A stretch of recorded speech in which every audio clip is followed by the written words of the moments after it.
நான் பரத் பேசுறேன். நம்ம கையில இருக்கிற ஜனநாயக ஆயுதமான நம்ம ஓட்டை தான் சொல்றேன். வர மக்களவை தேர்தலில் நாம எல்லாரும் ஓட்டு போடணும். டிவிகே ஃபேன்ஸ் எல்லாருக்குமே பார்த்தீங்கன்னா ஒரு சூப்பரான அப்டேட் வந்து கிடைச்சிருக்கு. இது வரைக்கும் தளபதி விஜய் அவர்கள் அரசியல் கட்சி ஆரம்பிச்சதுலேருந்து இப்போ வரைக்குமே அவர் நிறைய பிரச்சனைகளை சந்திச்சுட்டு வராரு.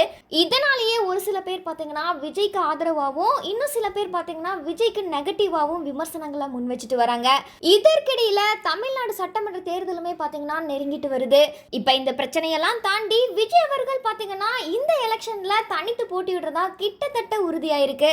இந்த சமயத்தில் பார்த்தீங்கன்னா விஜய்க்கு ஆதரவா ஒரு சில நடிகைகள் ஆதரவு தெரிவிச்சிட்டு வராங்க. அந்த வகையில நடிகர் பரத் அவரோட இன்ஸ்டாகிராம் பக்கத்துல விஜய்க்கு ஆதரவா ஒரு போஸ்ட் வந்து பதிவு பண்ணியிருக்காரு. அந்த ஒரு போஸ்ட் தான் இப்போ சோஷியல் மீடியா முழுவதுமே வைரல் ஆகி வருது.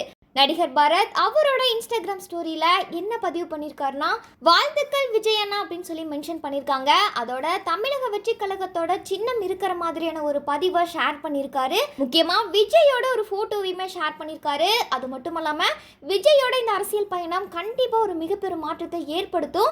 இதனால ஒரு தம்பியா என்னோட முழு ஆதரவு என்னைக்குமே இருக்கும் அப்படின்னு சொல்லி மறைமுகமா அந்த போஸ்ட்ல பதிவு பண்ணியிருக்காரு. ஏற்கனவே விஜய் மற்றும் பரத் ரெண்டு பேருமே பாத்தீங்கன்னா ஒரு நல்ல ஃப்ரெண்ட்ஸ் அப்படின்னு நம்ம எல்லாத்துக்குமே தெரியும். அது மட்டும் இல்லாம விஜயோட கட்சி பணிகளுமே பாத்தீங்கன்னா இப்ப வேகமா போயிட்டு இருக்கு. இந்த நேரத்துல நடிகர் பரத் விஜய்க்கு ஓபனாவே சப்போர்ட் பண்ணி பேசியிருக்காரு. இந்த ஒரு விஷயத்துக்கு ரசிகர்கள் பலருமே செம்ம ஹாப்பியா இருக்காங்க.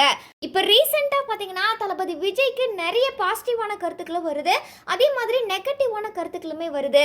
இந்த சமயத்துல நடிகர் பரத் அவர்கள் பாத்தீங்கன்னா விஜய்க்கு ஆதரவு தெரிவிச்சிருக்காரு. இது குறித்து நீங்க என்ன நினைக்கிறீங்க அப்படின்றத மறக்காம கமெண்ட் செக்ஷன்ல பதிவு பண்ணுங்க.